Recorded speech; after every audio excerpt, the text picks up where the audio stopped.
Hi friends, मी आज बनवत आहे पाडव्यानिमित्त दाराला लावण्यासाठी आंब्याच्या पानापासून आणि शेवंतीच्या फुलापासून हे तोरण. त्यासाठी घेतलेत मी आंब्याची पानं, शेवंतीची फुलं आणि जाड पतंगाचा दोरा हा 2 पदरी करून घेतला आहे मी. आणि अशा पद्धतीने हे जे आहे ते पानं ओवत आहे. एक एक पान असं उडपून घ्यायचं आहे. सुई वरच्या दिशेने घालून खालून काढून घ्यायची आणि परत वरच्या दिशेने काढून घ्यायची.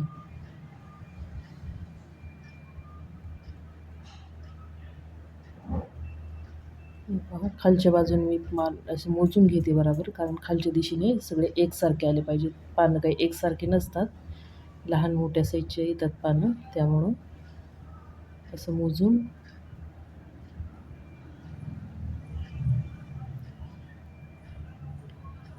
सुई खालून वरती काढते मी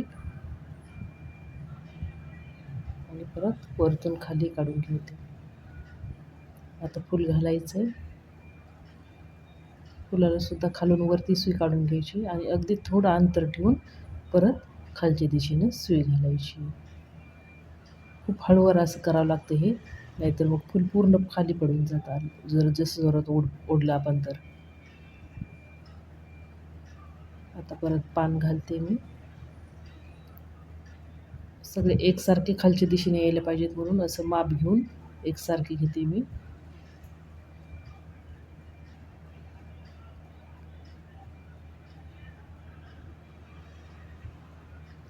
आपण जेव्हा नेहमीच्या पद्धतीने हे आंब्याचं तोरण बनवतो ना, त्यावेळेस काय होतं, पानं जी आपण दाराला लावतो ना तोरण, तर पानं काय होते सगळे मध्यभागी गोळा होतात.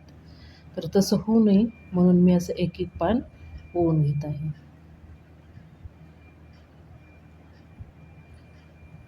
आणि त्यात मध्ये शेवंतीची फुलं घातल्यामुळं ते आणखीन छान वाटतं, म्हणून मी 3-3 पानं ओवल्यानंतर एक एक शेवंतीचं फुल त्यामध्ये ॲड करत आहे.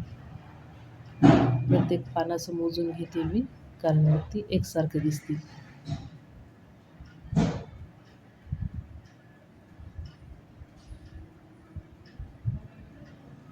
आता आपल्याला शेवंतीचं फूल घालायचं. खालच्या दिशेने सुई वरती काढायची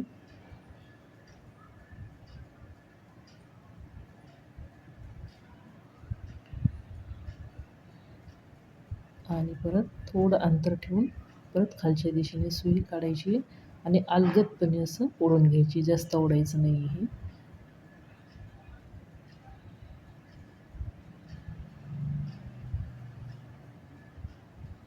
प्रत्येक पान मी असं मोजून घेते, कारण एक समान अशी सगळी उंची दिसली पाहिजे सगळ्या पानाची म्हणून.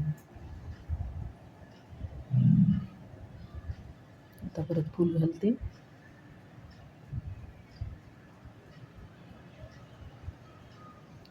असे ओवून घेतल्यानंतर मधल्या पानावर मी असे कुंकू ओलं केले पाण्यामध्ये आणि ते असे टिपके देते. वरच्या पांढऱ्या दोऱ्यावरही देते, कारण तो पांढरा दोरा असा दिसू नये म्हणून. आणि पानाच्या मध्यभागी सुद्धा एक कुंकाचा टिपका देते. अशाच प्रकारे आपल्याला फुलाच्या मध्यभागी सुद्धा लाल कुंकाचे टिपके द्यायचे, मग ते छान वाटतं. प्रत्येक मधल्या पानावर मी हे करते. वरच्या पांढऱ्या दोऱ्यावरती कुंकू लावून घेतलं आहे आणि मध्यभागी पण टिपका दिला आहे आणि अशी फुलावर पण मी मध्यभागी टिपके दिली. आता हे हळदीचं पाणी केलं आहे मी. हळदीमध्ये थोडं पाणी टाकलं आहे आणि आता हळदीच्या ह्याने मी टिपके देते.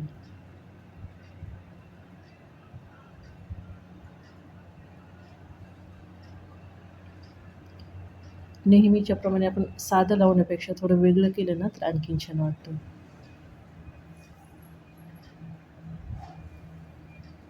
प्रत्येक सणाला आपण दाराला असं तोरण आंब्याचं लावतच असतो, तर त्यात आणखीन थोडं असं काही वेगळं केलं तर आणखीन छान वाटतं.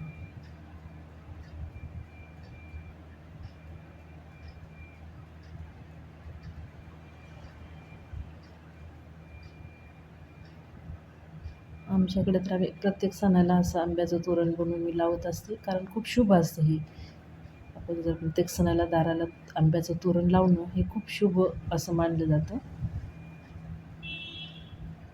तर या ठिकाणी हे तोरण बनवून झाले.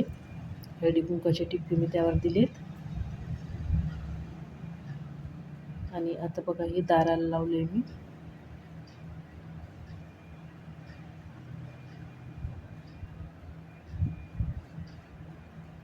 नेहमीच्या साध्या पद्धतीपेक्षा थोडं असं वेगळं केलं की मग आणखीन छान वाटतं.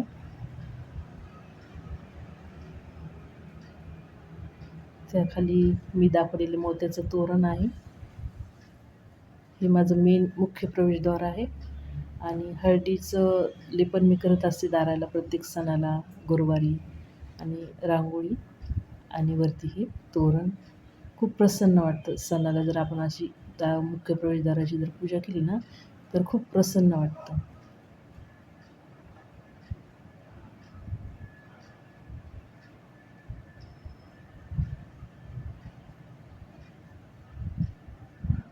तर कशी काय वाटते माझी मुख्य प्रवेशद्वाराची पूजा नक्की मला सांगा. धन्यवाद.